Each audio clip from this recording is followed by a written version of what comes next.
අහිමි කුමරිය එපිසෝඩ් 1. එක්කෝමත් එක කාලෙක දුර ඈත රටක මායා රාජධානියක් තිබුණා. මේ රාජධානිය ගොඩාක් ලස්සනයි. ගොඩක් මල් වලින් පිරීලා ගොඩක් ලස්සන සත්තුන්ගෙන් පිරිච්ච රාජධානියක් මේක. මේ ජීවත් වුණු මිනිස්සු ගොඩාක් පුංචි වගේම එයාලට විශේෂ දෙයක් තිබුණා. ඒ තමයි අත්තටු. මෙයාලා අත්තටු තියෙන පුංචිම පුංචි මිනිස්සු වර්ගයක්. ඔන්න මෙහෙ තමයි අපේ කතානායිකාව ජීවත් වෙන්නේ. එයාගේ නම තමයි ලැවෙන්ඩ්‍රා. ලස්සනම ලස්සන ලැවෙන්ඩ්‍රා මලකින් ඉපදුන නිසා තමයි මෙයාට ලැවෙන්ඩ්‍රා කියලා එයාගේ අම්මා නම තිබ්බේ. හැබැයි මෙයා කොච්චර ලස්සන වුණත් මෙයාට පුංචි එකම එක අඩුපාඩුවක් තිබුණා. ඒ තමයි අත්තටු. හැමෝම ඉපදුනහම එයාලට අත්තටු ලැබුණත් අපේ මේ පුංචි ලැවෙන්ඩ්‍රා ඉපදුන දවසේ එයාට අත්තටු ලැබිලා තිබුණේ නැහැ. ඉතින් ටික ටික ලොකු වෙද්දි එයා මේ ගැන ගොඩාක් දුක් වුණා. අනේ අම්මේ, ඇයි මට අත්තටු නැත්තේ? අනිත් අය හැමෝටම අත්තටු තියෙනවා. මට අත්තටු නැති නිසා අනිත් ළමයි මාත් එක්ක සෙල්ලම් කරන්නවත් කැමති නෑ. අනේ පුතේ, දුක් වෙන්න එපා. හැමෝම ඉපදෙද්දී හැමදේම අරගෙන ඉන්නේ නැහැ. ඔයා බය නැතුව ඉන්න. ටික කාලයක් යද්දී ඔයාට අත්තටු ලැබේ. ඉතින් ඔන්න අම්මා කියපු කතාව නිසා ලැවෙන්ඩ්‍රා එයාගේ හිත හදාගත්තා. එයා පුරුදු වුණා අත්තටු නැතුව එයාගේ වැඩ ටික කරගන්න. කොහොමද ආහාමි? ඔයා එනවද අද මාත් එක්ක හතු එකතු කරන්න යන්න? මට තනියම යන්න බෑ. පයින් යද්දී ගොඩක් දුරයිනේ. ඒක නිසා මාව එක්කන් යනවද? ඔන්න ඉතින් ලැවෙන්ඩ්‍රා හාහාමිගේ පිටේ නැගලා හතු එකතු කරන්න ගියා.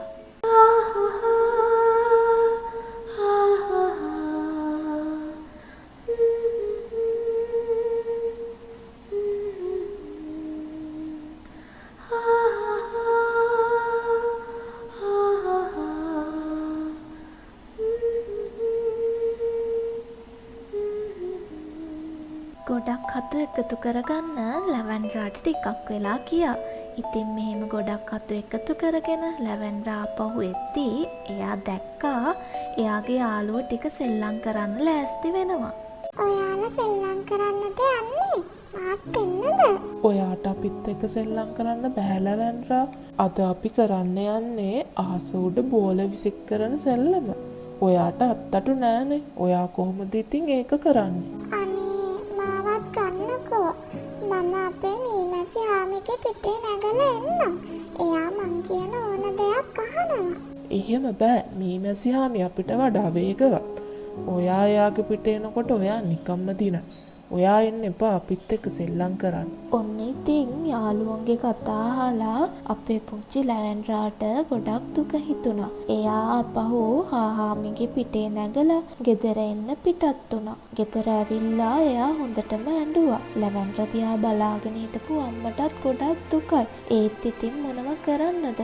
අම්මත් ලැවෙන්ඩ්‍රාට අත්තටු නැති එක ගැන ගොඩක් පසුතැවීමකින් තමයි හිටියේ. ඔන්න තවත් අලුත් දවසක් උදා වුණා. අද උදේම ලැවෙන්ඩ්‍රා කැලේට හතු එකතු කරන්න යන්න ලැහැස්ති වුණේ. ඔන්න වෙනදා වගේම ලැවෙන්ඩ්‍රා හාහාමිගේ පිටේ නැගලා කැලේට හතු එකතු කරන්න ගියා. මෙන්න මෙහෙම ලැවෙන්ඩ්‍රා හතු එකතු කරන්න කැලේ ඇවිදගෙන යද්දී එයාට කවුද උදව් ඉල්ලලා කෑ ගහන සද්දයක් ඇහුණා. අනේ මාව බේරගන්න. කවුරුත් නැද්ද? සද්දය ආපු පැත්තට ලැවෙන්ඩ්‍රා ඉක්මනින් දුවලා ගියා. එහෙම යද්දී එයා දැක්කා දඩයක්කාරයෙක්ගේ උගුලකට අහු වෙලා දඟල ඉන්න එයාගේ යාළුවෙක්ව. අනේ මේ ඔයාට මොකද වුනේ? අනේ මාව බේරගන්න ලැවෙන්ඩ්‍රා. මාව දඩයක්කාරයෙක්ගේ උගුලකට අහු වුණා. බලන්න මගේ තටුවකුත් කැඩිලා. මට උඩට එන්න බැරුවයි මේ ඉන්නේ. ඔහොම ඉන්නකෝ. මම ඉක්මනට දුවලා ගිහිල්ලා මීමැසි ආමිත් එක්ක ඉක්මනටම එන්නම්. ඔයා බය නැතුව ඉන්න. මම ඉක්මනට එනවා හොඳේ? යාළුවට පුරුදු වෙච්ච ලැවෙන්ඩ්‍රා ඉක්මන් ගමනින් මීමැසි ආමිව හොයාගෙන ගියා. අනේ මීමැසි ආමි, මාත් එක්ක යන්න එන්නකෝ. මගේ යාළුවෙක්ට කරදරයක් වෙලා. එයාව බේරගන්න ඔයාගේ උදව් ඕන. මීමැසි හාමිගේ පිටේ නැගලා ලැවෙන්ඩ්‍රා ඉක්මනින් ආපහු යාළුවා හිටපු පැත්තට ආවා. අනේ ඔයාට බොහොම ස්තුතියි ලැවෙන්ඩ්‍රා. අපි ඔයාට ගොඩාක් වෙනස්කම් කරා. ඔයාට අත්තටු නැති නිසා අපි ඔයාව අපිත් එක්ක සෙල්ලම් කරන්න ගත්තේ නැහැ. ඒ වුණාට දැන් මට තේරෙනවා මගෙත් අත්තටුවක් දැන් නැති වුණානේ. මට තේරෙනවා ඔයාට අපි කරපු දේ වැරදි. ඒකට කමක් නැහැ. අපි ඉක්මනට ගිහිල්ලා ඔය අත්තටුව හොඳ වෙන්න බෙහෙත් දාගමු. ඔන්න ඉතින් යාළුවව මීමැසිහාමිගේ පිට උඩ තියලා ලැවැන්ඩ්‍රා ඉක්මනින්ම එයාලව වෙදමාමා ගාවට යවුවා. ඔන්න ඉතින් අදට කතාව ඉවරයි. ඊළඟ කතාංගයෙන් වෙදමාමගෙන් බෙහෙත් ගන්න යන ලැවැන්ඩ්‍රාගේ යාළුවාට මොකද වෙන්නේ කියලා අපි බලමු. එතකන් අපේ YouTube channel එක subscribe කරලා තියාගන්න. ගිහින් එන්නම්.